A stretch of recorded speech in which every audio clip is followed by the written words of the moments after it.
Hello, good morning. Welcome to another episode. Today we have in our studio Shanti Mahadevan ji. So Santhi Mahadevan ji is a very well-known Carnatic vocalist from Dallas area. She is a guru she is a guru and she runs a school called Pranavam School of Music. Shanti ji, welcome to the episode. Thank you, Sharananji. Very, very happy to be here. Thank you, ji. So, Shanti ji, first thing we wanted to know is your musical journey. When did you start and how did you reach here? That looks like an easy question. Okay. Okay. So I think I started learning at 6, when I was 6 years old. But in those days, it was the run of the mill story. Every child in our family had to be put to music, that kind of thing.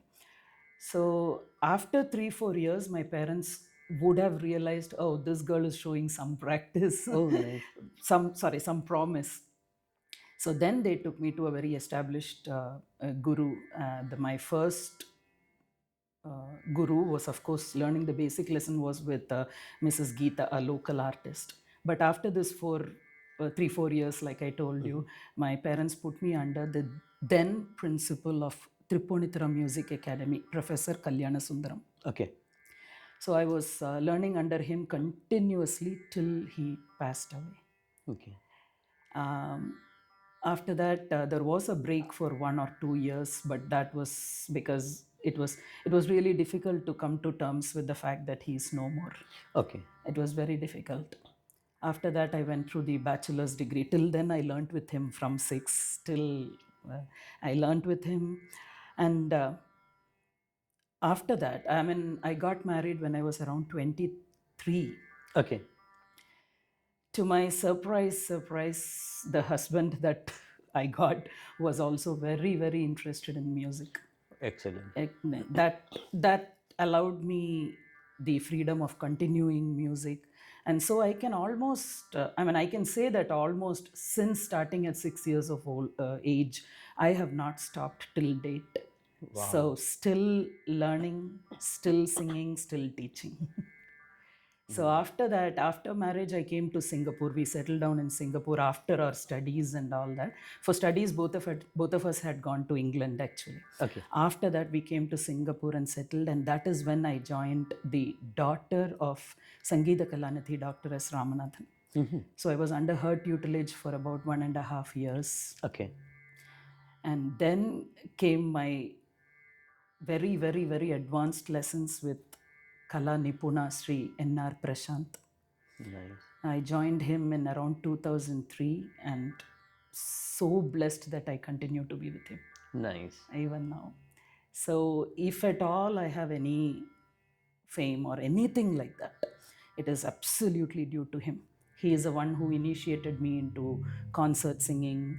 And then when I was singing at Chennai, he would go through how to present a concert and things like that. Everything. Yeah, so I think I owe everything to him. Then very recently, after my children have all grown big and when I have time for myself, I thought I want to pursue something for myself and my passion.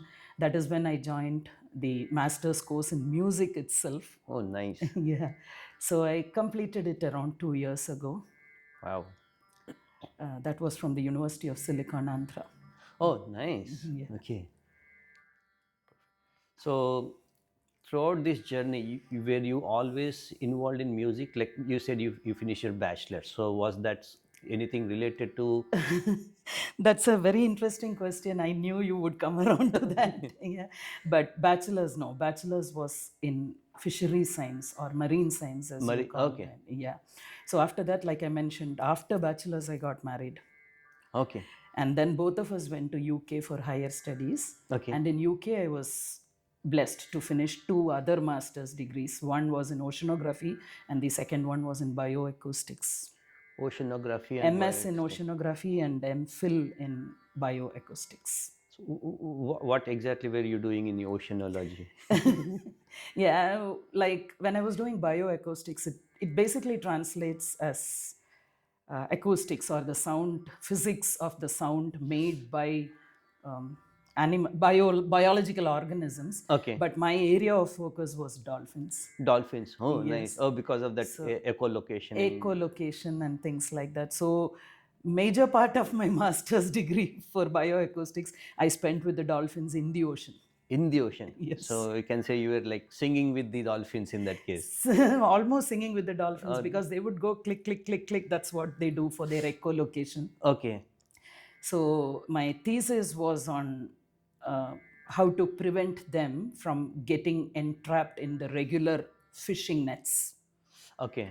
So the project was like, if you place an echolocator or a responder on the net, and when they are foraging for their food, they will click, they'll get back some sound system, and then they know there is a barrier over there. Yes. So they won't go or run into that. So that is what gave me my MPhil, that discovery. So I'm very, very happy to say that that discovery is still used in huge Persine nets and trawl nets. And nice, nice. So indirectly, even though you were in science, somehow sound was always being following you, right? Yes, sound was, yes, I was working with sound a lot. I had to record a lot of these echolocation clicks, analyze them for their frequency and so many other things. Oh, that's yeah, I was always involved with sound and always involved with music also. So even if it is as simple as rocking a baby to sleep, when I had my own kids, I would sing to make them sleep or something. That's how I kept up with it in England. That's very interesting. So are you still with science? When did you move to US and what changed between? Yeah, I moved to US in 2009. Okay. Before that, like I mentioned briefly, we had a lot of international travels for studies, for work, for so many other things. So I actually found myself joining several jobs and then resigning them. Okay. And then join something else, resign from there also because of our moves like that. Oh, yeah. So finally we came to the US, and then while on a lookout for a new job, evenings, especially when my husband was at work and I was kind of at home with lots of time, I just thought, okay, why not teach a few students? Makes sense. So like that, and that also there was a God's hand, I would say, in starting that, because my kids, both of them, sing very well and they learned from me. Okay. So the Hanuman temple in our Dallas, Yes. that was also just in the coming up phase. Okay. So during one Ramanavami celebrations, both my kids got a chance to sing over there. Okay. So then people who heard them naturally asked them, who is teaching you and all those things. So that is how I got initiated into teaching in America. But I was teaching earlier. Okay. So to be very honest with you, I started with around 4 or 5 kids, teaching them at home. And those 4 or 5 included my own kids as well. Okay. But due to God's blessings or Guru's blessings, I don't know, in 2-3 years' time, it became a large number, so much that we had to move out of the house. You know, when it is in the house, you have privacy issues, parking issues, those kind of things. So we looked for a studio, and then our first studio and the headquarters is still in Allen. Allen. Oh, okay. That's the first studio. That is the first studio. And this one where we are recording now at Frisco, that is the second one. Okay. And we also have a branch at Irving now. Irving. Okay. So now you have 3 schools. 3 branches of the schools 3 in 3 parts of the big metroplex. So pretty much this is your full time now.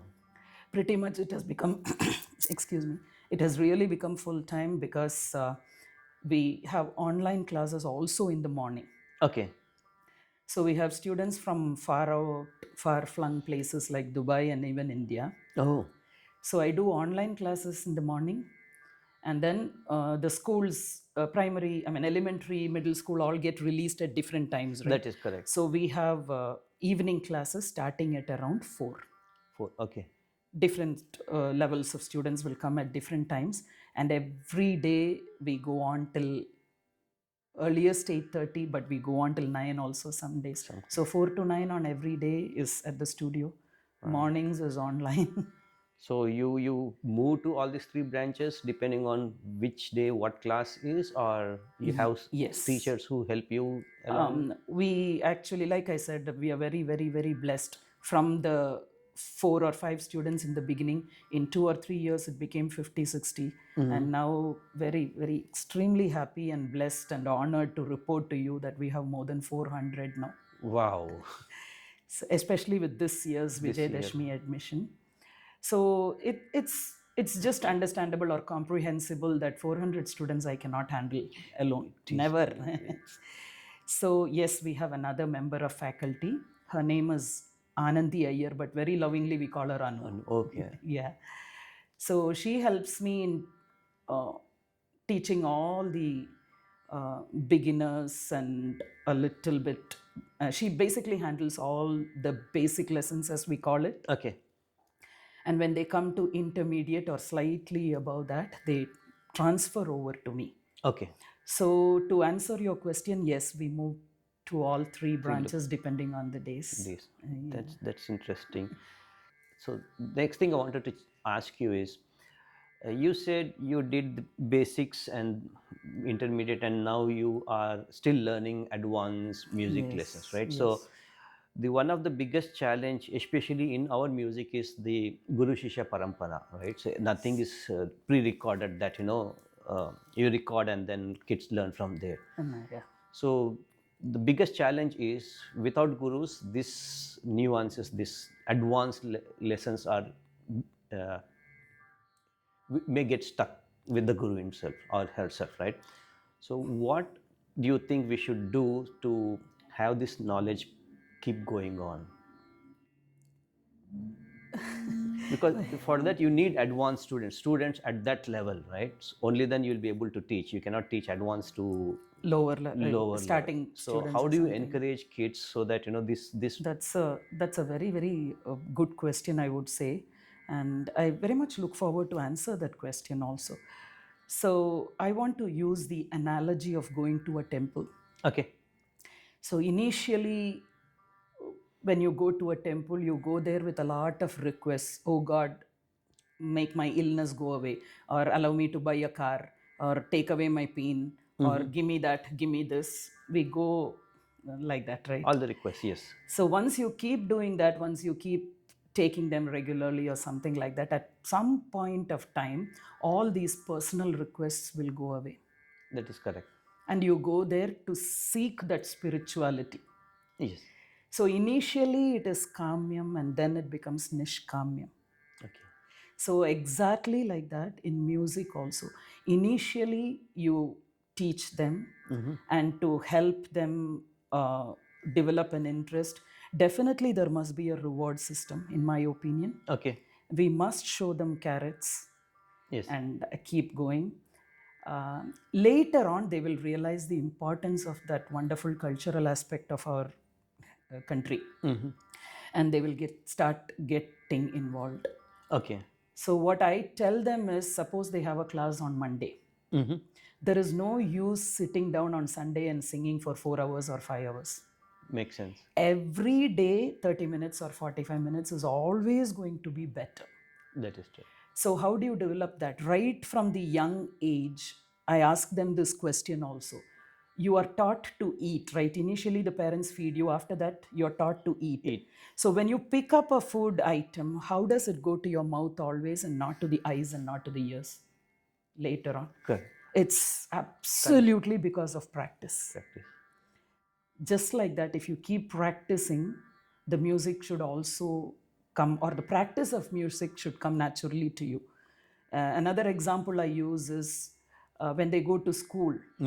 Okay, whether they are having a very tough day with exams or very tough day with projects and homeworks, they still don't forget to brush their teeth or eat their breakfast. Yes. How did that come? Because it's a part of their routine. It's a part of practice. Or another simple example, I call them by their names, or their parents call them by their names. For example, I call you Saravanan-ji. How come I don't forget your name, or the parents don't forget the children's name? Because they are using it constantly. Yes.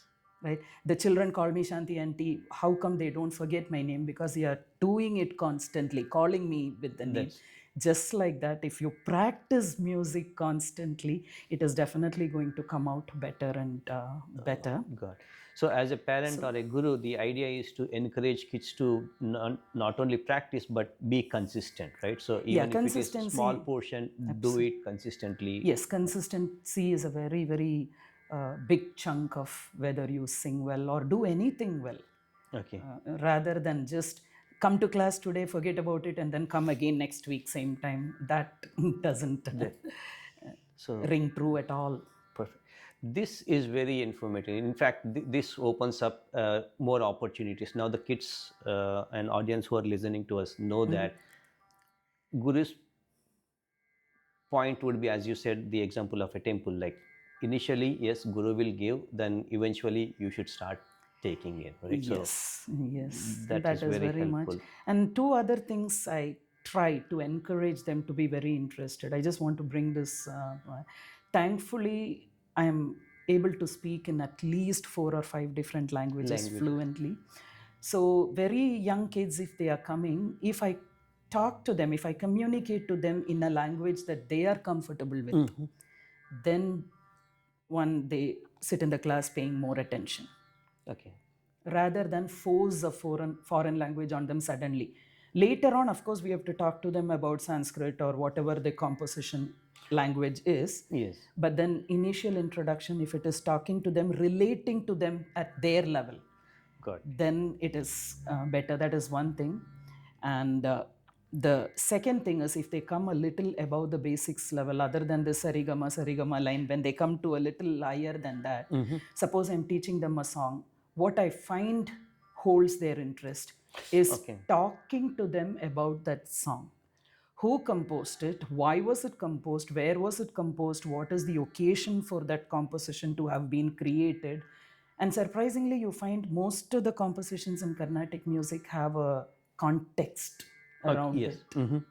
Say, for example, Tyagaraja, who was not a great traveler, he traveled to some towns like Lalgudi or Kovur and then composed at the temples on the deities at the temples in those cities. Okay. So there was a context to which most of the composition was created.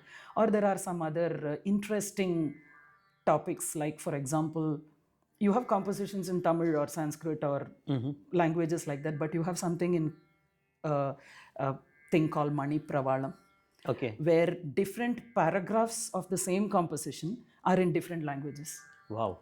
Yeah, Pallavi is in one language, Anupallavi is in another language. There are compositions like that. So when you talk to them contextually about that, then talk about the ragam, what is so unique about that ragam, or what makes it stand out from the nearest. When you give them such information, then I think I hold their attention a lot more. Yes. So, basically, what you're doing is you're telling a story to keep them Engaged. and they will start relating, and maybe few months or few years later, they now can go back and say, "Oh, this is what Shanti Yes. auntie was talking about." Yes. Okay. And that prompts them to ask more questions also, if I tell them. So their inquisitiveness is triggered. And that is what I like, curiosity and all those things. So if they develop that natural inquisitiveness or curiosity, then they tend to pay attention more and work a little more. Nice.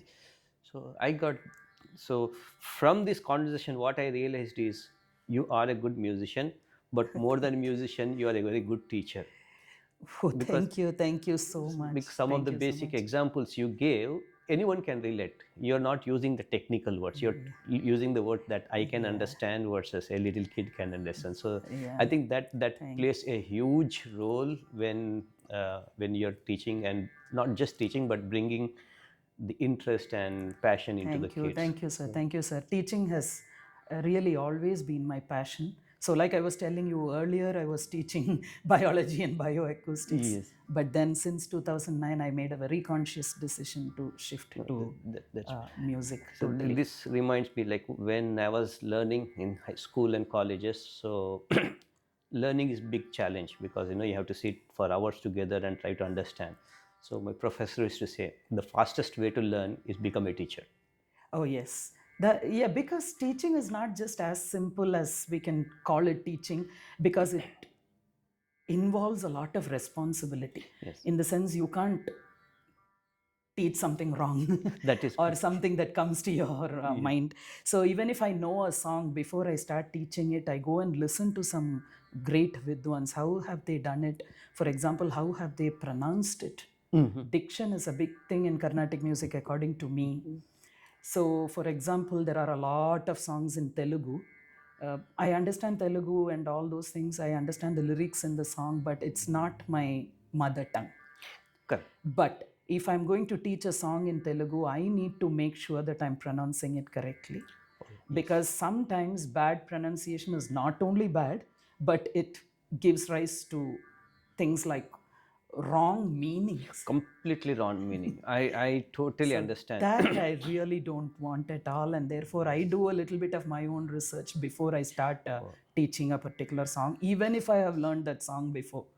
No, that is really crucial, because one slight change in pronunciation, the meaning completely changes, and then people like you, what are you guys saying? About the pronunciation, that is one thing. It is also about some words which are split wrongly. Okay.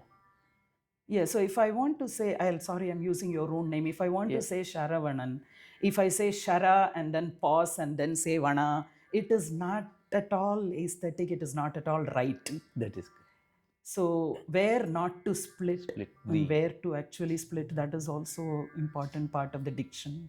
Perfect. Yes.